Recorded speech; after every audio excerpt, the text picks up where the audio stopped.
All right, so this is the Racial Equity and Policing Commission Policy and Practice Subcommittee meeting.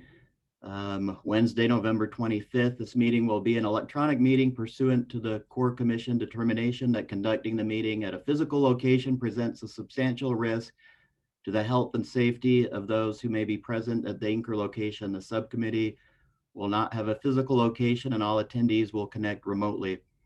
To view the meeting, please connect via Zoom.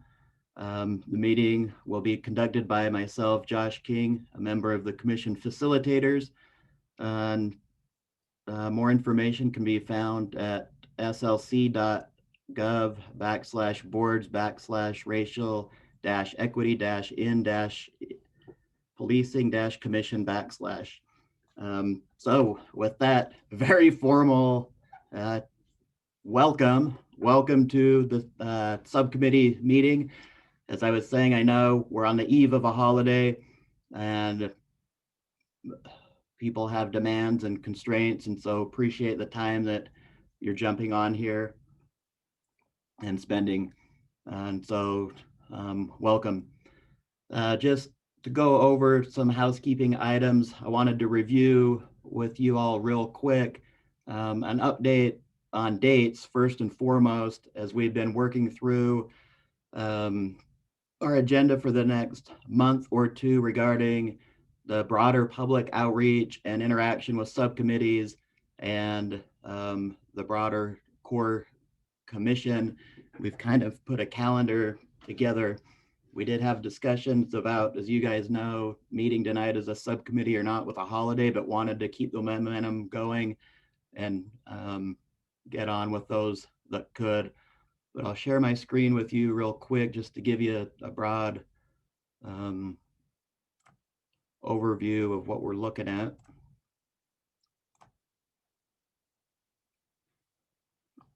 So tell me if you can see that, the screen with the dates on it.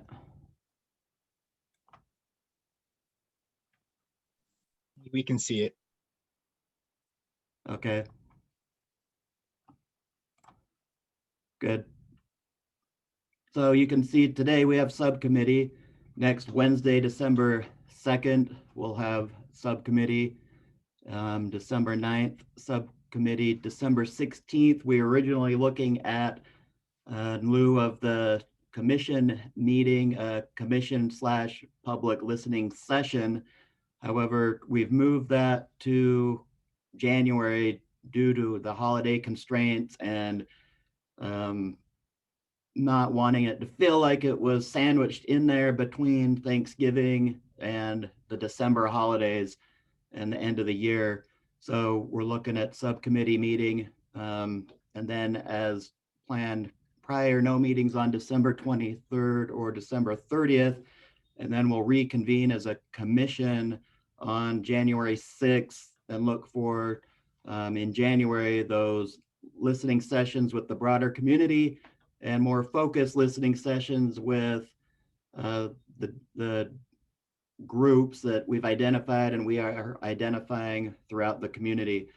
Wanted also to emphasize that during December, beginning the first week, we'll be expanding our broader outreach to the public, while our listening sessions will take place in January. We'll be initiating a campaign broadly to the public to elicit feedback and input through social media and other means to inform the subcommittees on the work we're doing and to get feedback and transcribe that to bring back information that you guys need for subcommittee work. And so you can expect the first week of December and moving into the middle of December to see some more broader public engagement and also assistance with city council getting word out through newsletters and other communication channels. So just wanted to, I know you've probably seen a lot of emails and cancellation of meetings and setting of new meetings coming through from Coletta, but just wanted to clarify the intent of what the schedule looks like moving into December and up to the end of the year and starting January. So does anybody have any questions or comments about that, or concerns about the schedule? Looks good. Okay, the core commission met with us earlier today. We solidified this, and so this is what we're looking at. So with this in mind, and as we talked today, we've got these subcommittee meetings coming up, and as I alluded to earlier, in coordination with legal counsel with the city, we anticipate that next week they will join us and we can do a deeper dive into some of the items that we've identified and data that we've requested in our past meeting and have on the agenda today. So there's the roadmap, what we're looking at moving forward. And if there are no questions on that, or the focus groups and listening sessions, then we can move into the agenda, but anticipate maybe some communication offline outside of the subcommittees individually as we identify the specific groups that we'll look to be doing the listening sessions with, and groups that you might represent or engage in that we can reach out to. And feel free to contact us as we're moving this forward as well, offline and outside of this subcommittee. So if did everybody get the updated agenda? Would it be helpful if I share it on the screen, or I know there's some on the call that might not be a part of that group. Is it helpful to share it on the screen, or do you have it in front of you?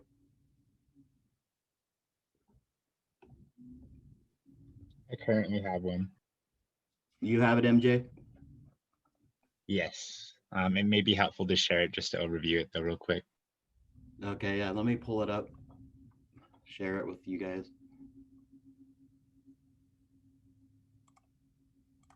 And then additionally, if no one else is aware, there is a shared Google Drive in which Coletta and the rest of the core commission has shared important documents pertaining to what we're discussing in these meetings.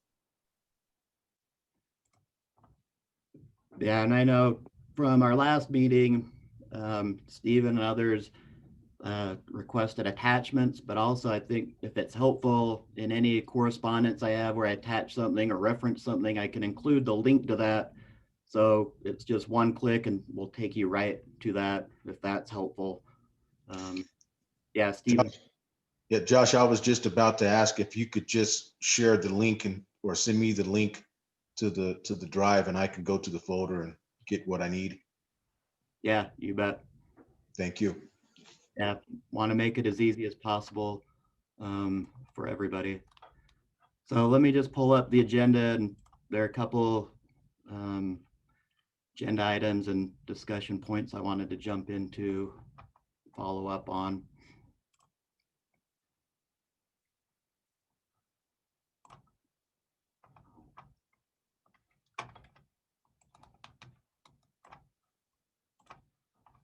All right, tell me if you can see the agenda. Okay, good. So scoped items, just to discuss, use of force policy 300, wanted to have a discussion on this question here, and then talk about personnel practices and accountability and where we are in next steps. Last meeting, there was quite a bit of discussion around use of force, and I think it was Commissioner Kuhn or somebody framed this question around it. And I just reframed it into a how might we question to pivot from discussion to action. And that is, how might we find ways to eliminate the disconnect between what an officer or department thinks is reasonable versus what the community thinks is reasonable? So I just wanted to throw that out there and get your thoughts and dig a little bit deeper on that sense. Reasonable force has been what a topic you all have honed in on the past several meetings. So how might we work towards bridging that disconnect or that perception, or work on that?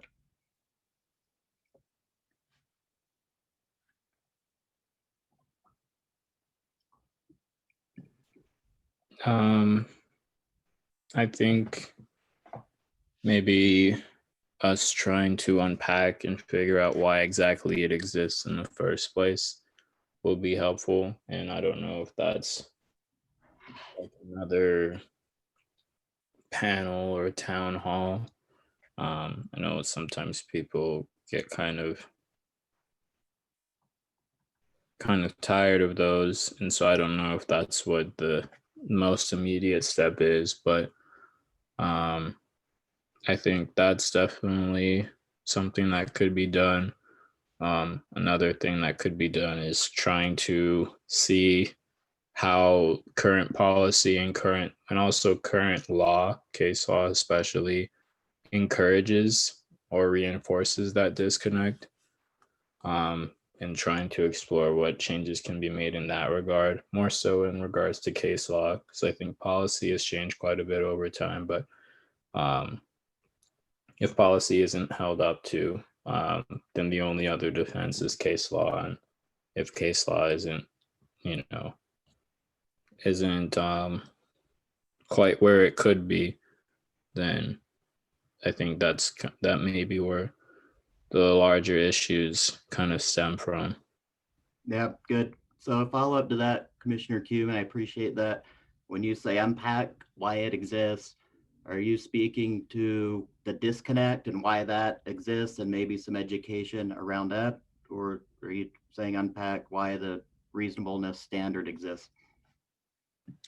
Unpack why the disconnect exists. I think I may have said this the last time I was in a policy and procedures meeting, but if the community and the police department all agreed on that standard of reasonableness, then we might not even need these commission or subcommittee meetings. But part of the like foundational issues is that we don't agree, and I don't think we should be agreeing currently.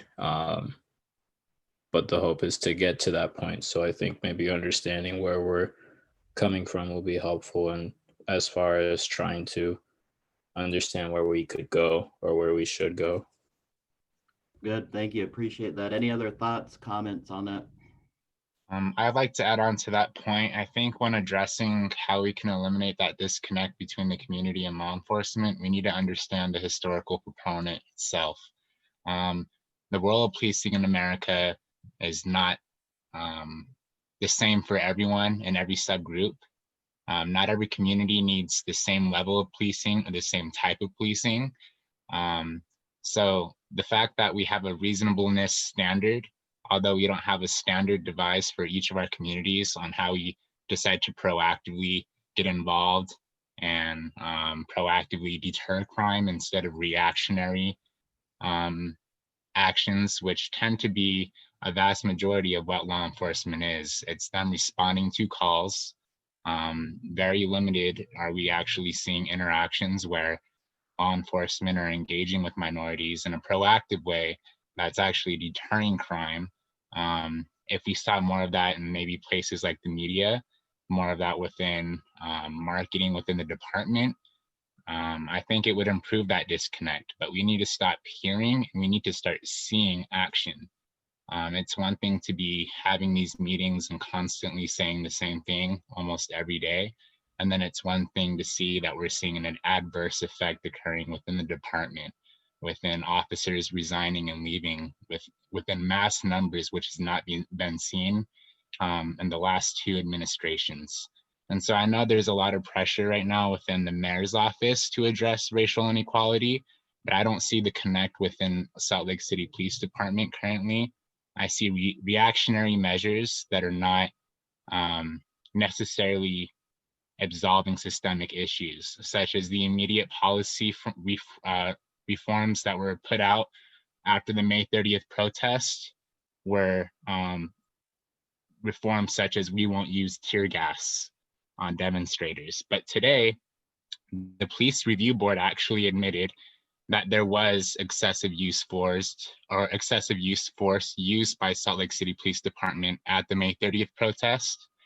And so what we're currently hoping to see is how Salt Lake City Police Department is going to address that, how they're going to apologize to the community and demand the same level of accountability from their officers that they demanded from the public. That's what I think I would like to see, and a lot of other members in the community would like to see at this point. Good, thanks, Commissioner Powell. So more proactive engagement with different communities by law enforcement and accountability, instead of reactionary engagement. Good, excellent. Hi, Darlene, welcome to the meeting. Commissioner McDonald, thanks for joining us. Thank you, good to be here. If you can see, we're just discussing this disconnect between what an officer department thinks is reasonable versus community, and thoughts to, I guess, reduce that disconnect. And we're talking about proactive engagement of law enforcement and unpacking why that disconnect exists. Steve, if you don't mind, I'd like the two comments made, just direct it back to you on ways we might be able to do this or engage to unpack that and why it exists, and make recommendations for law enforcement to be more proactive in engagement with different communities. If you had any thoughts on that. Yeah, I do. There was a lot of concepts thrown out just now with a lot of depth. They're really important, and I think they're in the right area. And I'm just trying to make a few notes, as I gathered my thoughts. So yeah, I'll say a few things, and I hope that while we're brainstorming what healthy engagement from law enforcement can look like and should look like,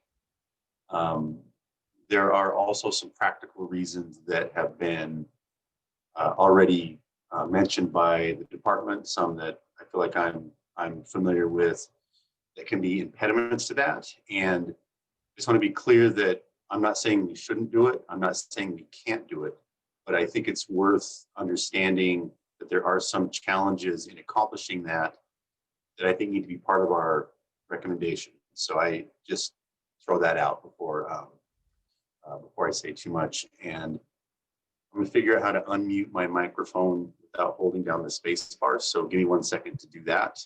I might be able to do it for you if you can't. There you go. Yeah, so I've been retired almost 4 years now. Worked in law enforcement for about 25 years, and I've always felt that law enforcement has come up short of having that healthy conversation with the community.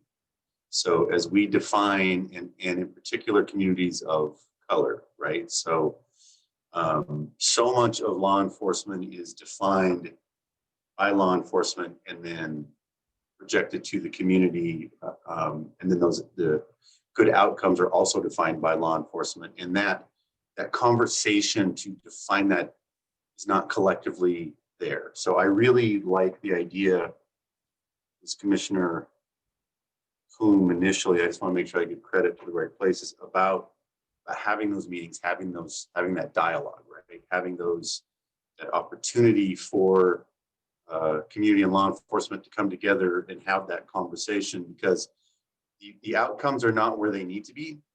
And there are some practical reasons in law enforcement that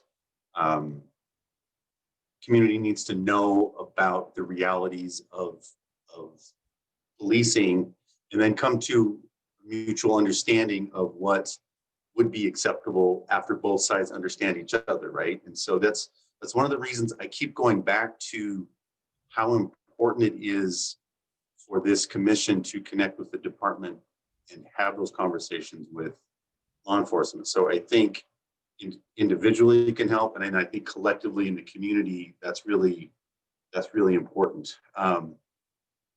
there's a hiring problem in law enforcement across the state, across the country, where back when I was testing to become a deputy sheriff, I want to say that the candidate pools started out at about 1,500 to 2,000 applicants, competing for about 20 jobs over the course of a year, right? And so now many of these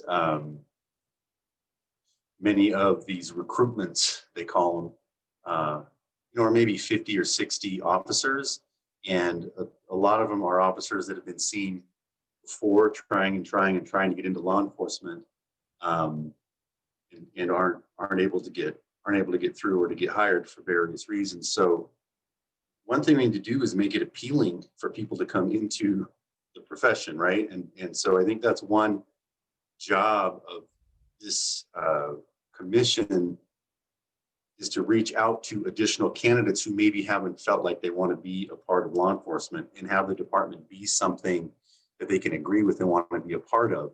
So when we lose those officers in those high numbers, and I think it was MJ that said that, right, about the number of officers that left, there's a reality to that, right? And on the other hand, if officers don't want to work in a progressive department, or if they're leaving, and I don't think every officer is left because of that, right?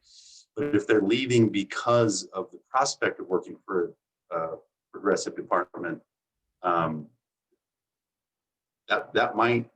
might be an opportunity to turn that culture, right? Where we're bringing in the candidates who are more progressive, and having officers who are not leave and either leave law enforcement or go somewhere else. And then another thought I heard that really resonated with me is how many calls are constantly holding in Salt Lake City, so officers are racing the entire time they're at work. And we could probably get some good numbers on these and get some averages to see what that really looks like. But it can be up to 100 calls holding at a time, where they're not all emergencies, but where officers are just trying to respond to the needs of the people that are calling, which can be a challenge to being proactive, right? So I think we need to find a way to address how we respond to those calls, prioritize those calls, getting enough officers in patrol to cover those calls, so that we do have time for that proactive encounter. So we do have time for community policing. So I'm a huge believer in that. I'm a huge believer in taking the time to build that relationship with that individual, as the responding officer, to really understand what's happening at that call in that situation, and apply problem-solving skills to that, and bring in community resources, to actually address those problems. Because one, we actually meet the needs of our community, building legitimacy of policing for our department. Two, if we can solve the problem that we're called there to address in the first place, maybe we don't have to go back to the same call 5, 10, 15, 20 times, which can then reinforce that resource, right? But if we don't have community conversation, and if we don't have community policing to build that legitimacy, we're constantly going to have this gap. Those are two critical areas that we have to find a way to get the resources or the time or the priority, whatever that looks like, to be able to address. And those other two commissioners, in my opinion, really nailed what needs to be done, or what it could look like, what it should look like. Just got to unravel how to do that. So kind of a long-winded response, but a few ideas. No, great. Can I ask a question regarding recruitment of officers? Do we know how many officers are former military? Is there a way to find that out? There might be, and I can ask and get that for you, Darlene. I'll jot that down. One follow-up to Steve's comments. So you talked about one overall conversation and how to have that healthy conversation around recruiting, hiring, retention, but also then the actual policing and the calls and the responding and the engagement, and mention the data on that, what is the most appropriate or narrow data request that should be made or that you would like to make to review that would help in this discussion, Steve? And other commissioners, I'm sorry if I'm taking up too much time. I don't know the whole answer, but it has to be creative and it has to be engaging. And I think that members of law enforcement or I don't know, a research firm or some mechanism to enter the community and have that dialogue, right? Because you know, historically, getting that information only from city council meetings or government hosted meetings or through electronic means leaves a whole lot of people out of that conversation. I think, for example, the Parks Department, well, it's not the Parks Department in Salt Lake City, but the folks who are working on some of the equitable use of public spaces sent people out to those parks to have conversations because they weren't getting the depth of diversity in the responses that they were looking for to include the whole community. So whatever that looks like, and maybe there are folks who don't feel comfortable talking to police, but we'll talk to a neutral third party about policing to start to get some of those answers. It's a research project beyond my pay grade, but anyway, it has to go beyond law enforcement, I guess. Yeah. Okay, good. So if you can see on the screen from the last meeting, speaking of data and what we've requested and teeing this up for who should be invited to the next meeting other than Mr. Cottrell and legal counsel for the city, we've requested and should expect before the next meeting these 3 sources of data. And this goes to our other scoped topic, personnel practices and accountability, which you guys just brought up on the hiring, and MJ on the recruitment and retention. We've got requested and should have a copy of SLC PD's application and minimum qualifications and timeline. And then we've got requested it for copies of interview questions, exam questions. And then third, that I forwarded on to you and have discussed with legal counsel that they'll come next week to present on this and do Q&A with the subcommittee. The slide of the OICI investigation presentation from their office. And so looking at that, what other requests do you have? And then who would you like to see at next Wednesday's meeting to dive deeper on this, to further this discussion along and work towards our recommendations? And the goal is, as MJ said, to pivot from talk to actually being proactive and implementing solutions. That was a long question, so let me rephrase it. What other data do you need? And 2, who do you want at the meeting next Wednesday? To answer Darlene's question real quick, I received a file in the Google Drive pertaining to their recruitment statistics on a PowerPoint. It's a 34-page PowerPoint, but there's a lot of typos and it seems to be repeating itself slide after slide. But it seems that 6.90% is of the demographics within the department are unknown to have been in the military, meaning they chose not to report it. An additional 6.90% registered as a qualified veteran, and 86.2% of the department does not have any military experience. Thanks, MJ. Thank you. And maybe it'd be helpful if you could just copy and paste that link into the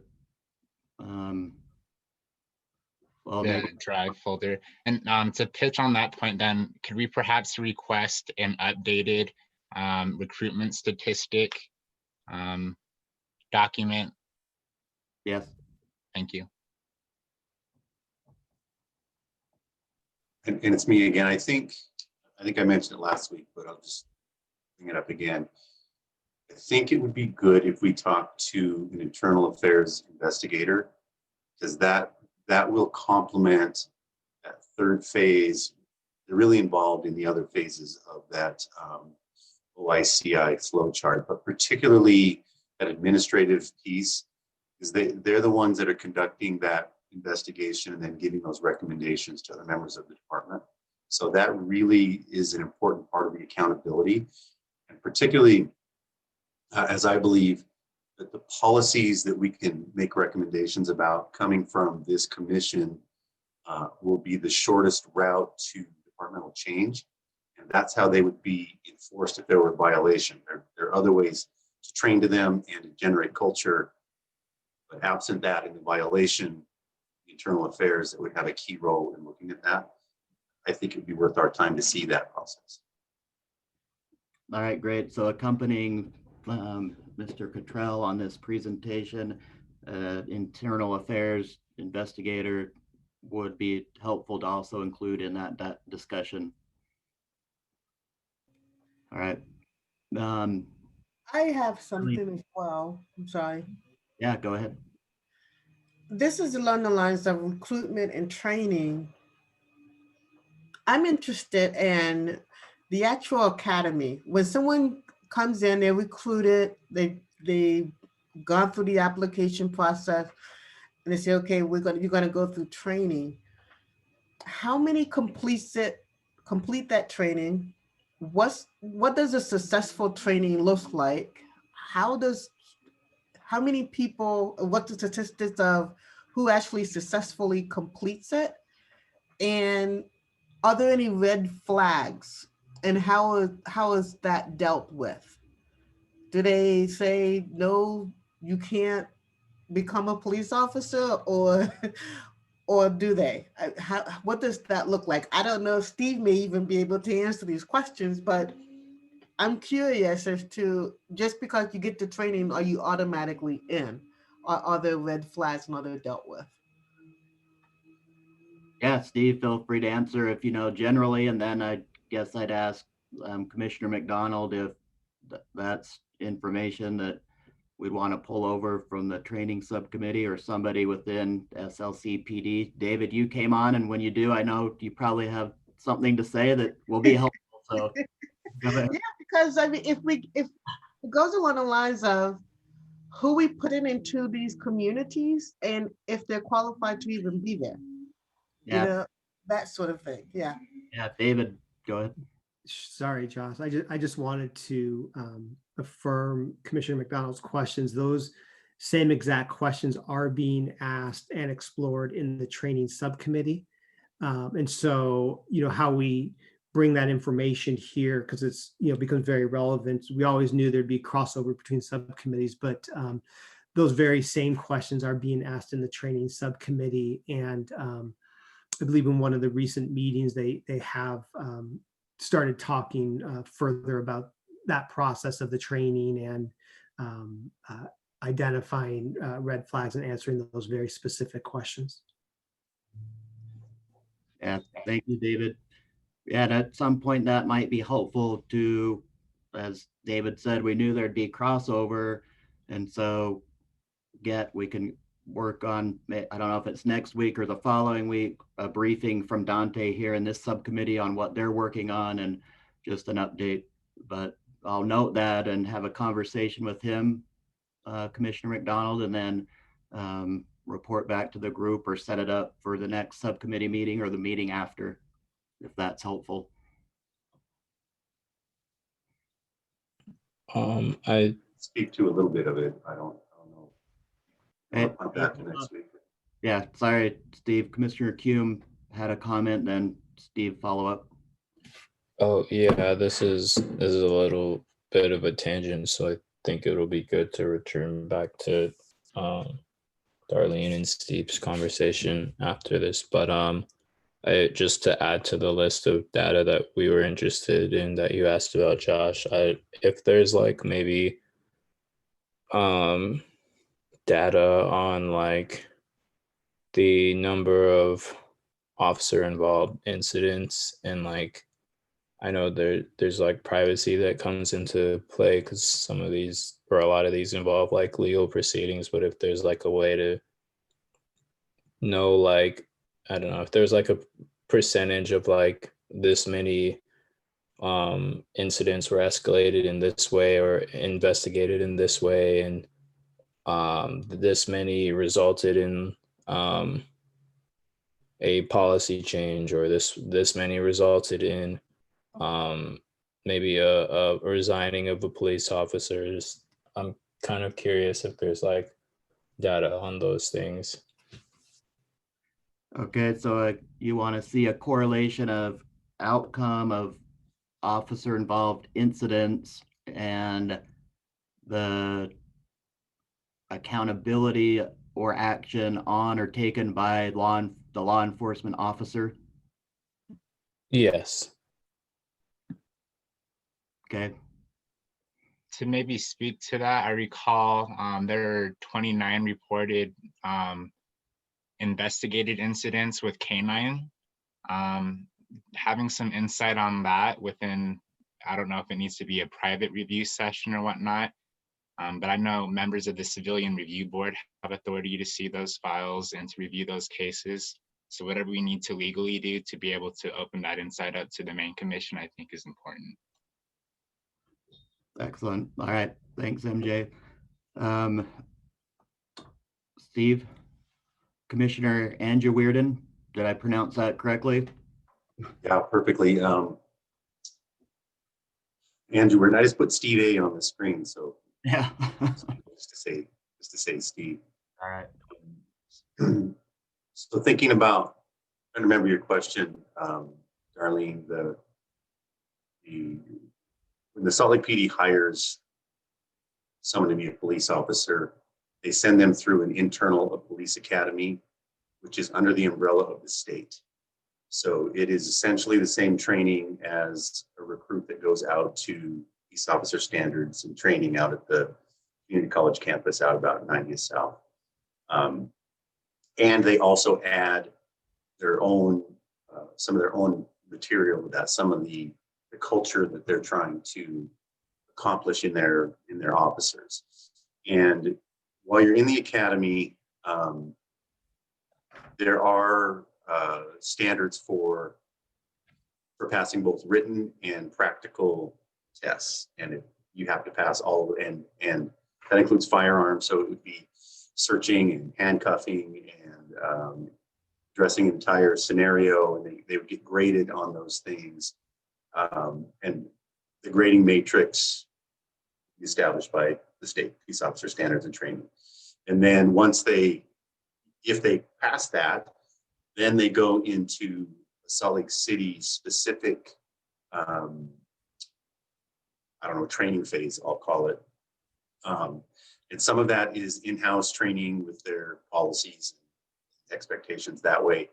And then there's the field training process.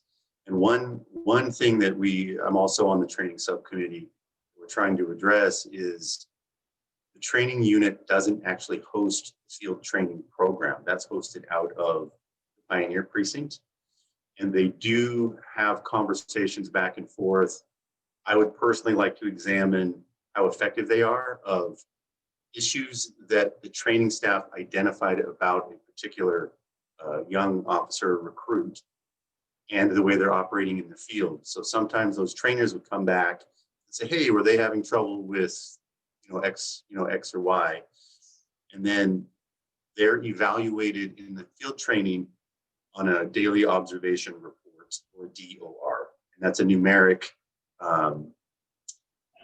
scale on how well they address certain issues. And in that way, they review kind of day-to-day calls. And then they also make sure that the officer in training gets the entire breadth of potential, entire breadth is too strong, but a wide breadth of potential calls that they will encounter. So in other words, they want to make sure they have experience with traffic accident or sexual assault or domestic violence case, that they have had all that in training. and then they're evaluated. And every phase of that along the way, this is a very high stress phase in these recruits' lives, because it's now their job and their paycheck depends on successfully passing these programs. And then they are either retained or they're not. And then they go onto a probationary period, which is a period of a year. And I kind of think, I'm not sure if that starts the day you're hired or the day you come out of the academy, just in terms of that time frame. And then they're continually evaluated to see if they're meeting the needs of the department or the expectations of the department. After you come off probation, you're in a higher merit status, and you're no longer an at-will employee, and you have protections. It's kind of a broad overview, but is that what you were looking for? Yes, exactly. Can you also tell me, is there a psychological portion of that as well? We should clarify this, but I believe that happens during the hiring phase. So before they're offered a position, there is a psychological examination. And yeah, so they do a background investigation. They do essentially the equivalent of a lie detector test, ensure that you're giving accurate information, and also a psychological.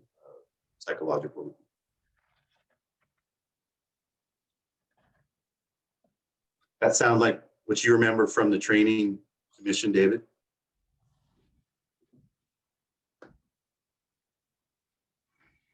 So it sounds like to me, Steve, Darlene, what you're talking about can be distinguished from training in that it's post-training, and what you're looking into is the practice within the Salt Lake City Police Department of evaluating officers and holding them accountable for implementing their training, and whether they're retained, disciplined, in what way, and how those decisions are made, and how the officers are responding to those evaluations. Is that accurate? It is accurate. I'm also interested, and this may come up in the training subcommittee, post-training, or at least once post-hiring, while they're in training. I don't really see anything. I haven't really heard anything that really address red flags where someone excels through the test, but when they're actually in the field, red flags go up. And unless you have real specific case, they're in a group, say it's a Caucasian, it's a white guy surrounded by a bunch of black guys, how is he going to respond? I mean, I don't know if that's part of the training, but how does one react to that? You see what I'm saying? I mean, are those biases coming out? Is there a way to look for those biases during training to address those issues? I think that's part of what I'm getting at as well. All right, David. No, sorry, Josh, I shouldn't have put myself on the screen because I was just rooting Darlene along. I mean, it's I'll stop there. No, I'll just say I appreciate Commissioner McDonald's questions. I have been asking myself those same questions about, there's scenarios created for law enforcement that they go through training, right? And I'm parroting what I've heard in the training subcommittee conversations. Sherry, who's very familiar with CIT training, the 40-hour CIT training includes scenario-based training, like putting an officer in a position where they are confronted by, I don't mean confronted in a physical way, but confronted with someone who is in mental health crisis, right? So that very much trying to practice the skills of how do you de-escalate in that situation.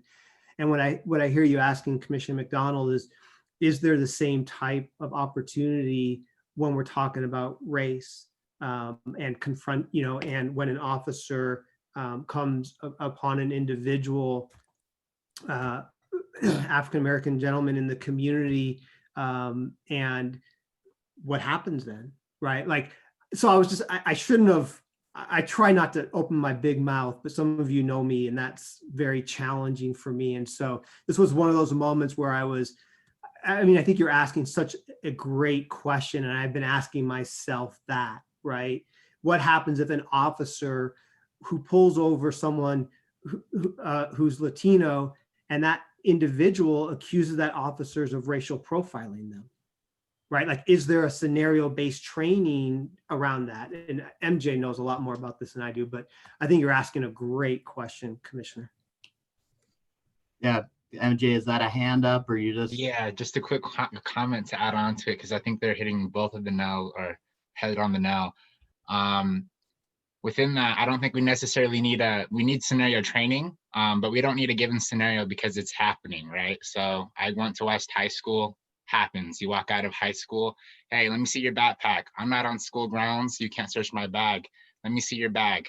Probable cause, no. These kids don't know what probable cause is, like, that's the base of the issue right there. It's manipulation, it's authority tactics used to, like, a lot of kids don't even know. If you're under investigation, any lawyer will tell you this, whether you're right or wrong, don't speak to the police. Speak to an attorney. How many times do you see police officers try to investigate and interrogate kids and work around those solutions in their investigation handling? These things happen. They happen on the West Side. They happen on the East Side. They happen everywhere. I think within that proponent too, we need to start to see, my question to Steve would be, at Post, did you ever see any racial insensitivity training or diversity training? And to what extent were those training hours and the effectability of those? Yeah, and areas that we're also probing in the training subcommittee and looking for some of those numbers, those ratios of time. I went to the police academy 30 years ago, so it's I don't think there was anything specific to bias training, right? There is. I've not seen the session, so I couldn't personally speak to it, but that is something that we're probing in that other committee. And Darlene, another piece of your question that I heard that in addition to what David and MJ said, I also like is are the field training officers who have the responsibility to evaluate that recruit, are they trained to observe if that recruit is responding in a way that could indicate a bias? And are they specifically looking to identify that and capture that? And I don't know the answer to that. But there is so much in my brain right now, but I believe there's a 3-day training class for the field training officers. So the folks who take the recruits and then train them in the field. And I wonder, Josh, if we could, one, confirm that, and two, look and see if identifying areas of bias are in that training. I can tell you historically from another agency where I used to work, when I was a training captain, I would get the reports back on how the recruits were doing from the field training officers. They were looking for that, and they would bring that to my attention. And when that was present, and we've made recommendations that severe enough and identified enough while in training, when you would expect officers to be on their best behavior, that it was too much, and those folks were let go based on those recommendations. So I do know that it happens in law enforcement. Question is it adequate, right? That's what I'm hearing, and I definitely think that's worth exploring. Yeah, very good. I noted that down, Steve. Any other comments or questions or follow-up on that?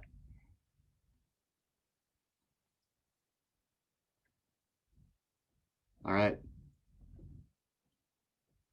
David, I'm not going to make the mistake of putting you on the spot by coming on the screen. So, but I don't want to ignore you.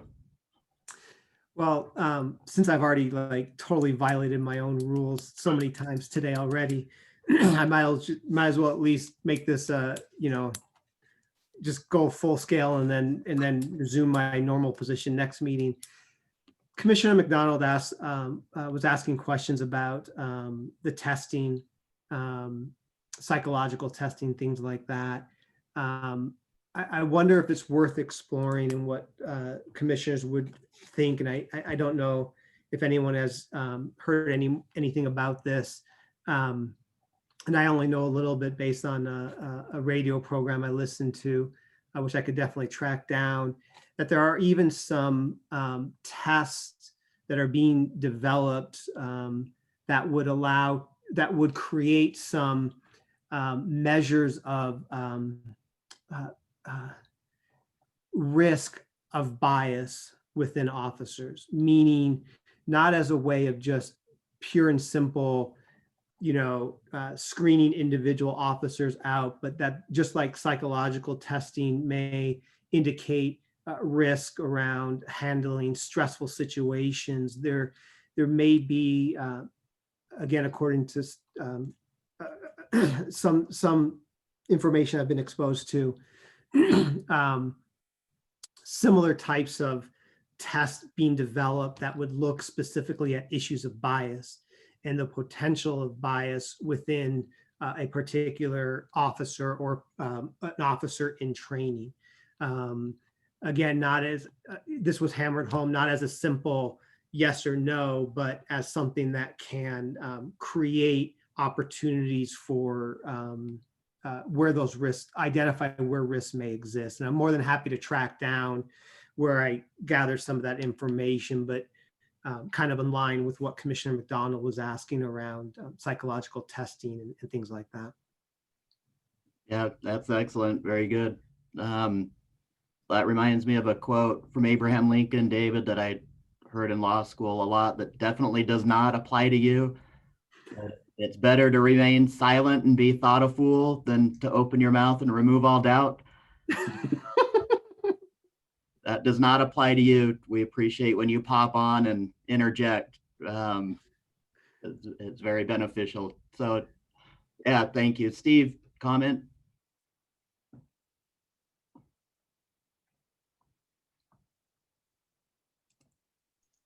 You want me to? After all that, nothing productive. I was going to razz Dave. I was going to say if I were Dave, I'd push back against that if I were him, but Well, Steve, you know me well, and you know that there are many people who would agree with that sentiment about me. So I'm not going to push back. I'm just glad nobody said, yeah, that applies to Steve. So maybe you're thinking it, but I appreciate you not saying it. Not at all. Everyone on here, we could talk for hours. I think you've given me enough to make some additional requests and then put the agenda together for next week.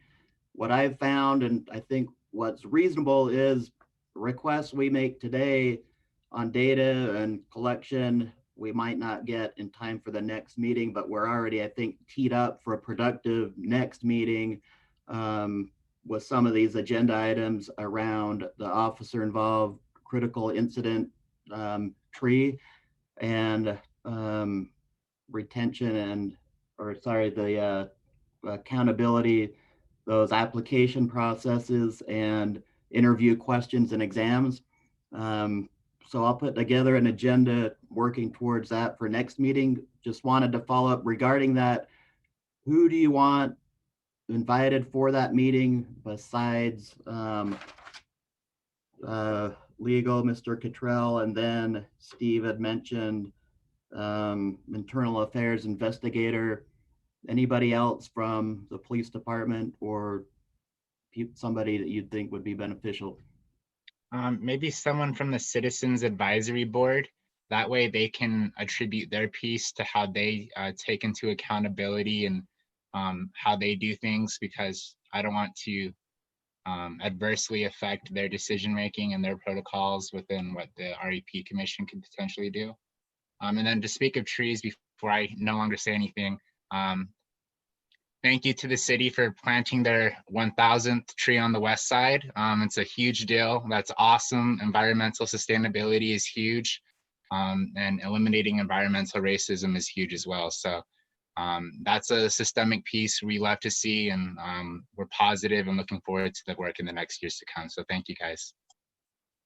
Well done pulling those two together, MJ, and appreciate that. Again, I know we're over time. Can I just make one Yeah. quick thought? It's kind of on the theme for today.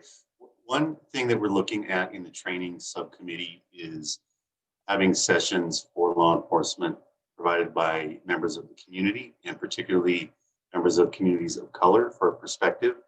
The department is overwhelmingly white, and most live in the suburbs, and there's not the exposure to diversity that I think, in their day-to-day life, to see those positive things and value those things in the community. So we want to make sure there's at least access to that in a professional setting within the department, right? So that you at least get a perspective, even if you don't live it every day, which is not probably deep enough, but it's at least scratching the surface and getting potential there. So anyway, just for what that's worth. all right, I see others concurring, so thank you. Commissioner McDonald, I don't want to end until I come back to you. I see a look of ponderance on your face. Any comments, question? No, actually, I'm good. I'm good, Okay. thank you. All right, Sherry, just to finish up, thank you for participating. Sadie, any comments or questions you'd like to add before we end? Don't think so. Thank you. Okay. All right, we'll pull this together and prepare the agenda for next week and invite who you've identified, and I'll send back out as soon as I get the other two pieces of data we requested last subcommittee meeting. I'll forward those on and then work on the additional requests for data that were identified today and look to keep this going next week. In the meantime, have a great Thanksgiving weekend and appreciate working with you, and I'm very thankful for this opportunity personally, and appreciate it much. Thank you, Josh. Thank you, Josh. Happy Thanksgiving, everyone. Happy Same to you. Thanksgiving. Stay healthy. No. Eat up. Eat up.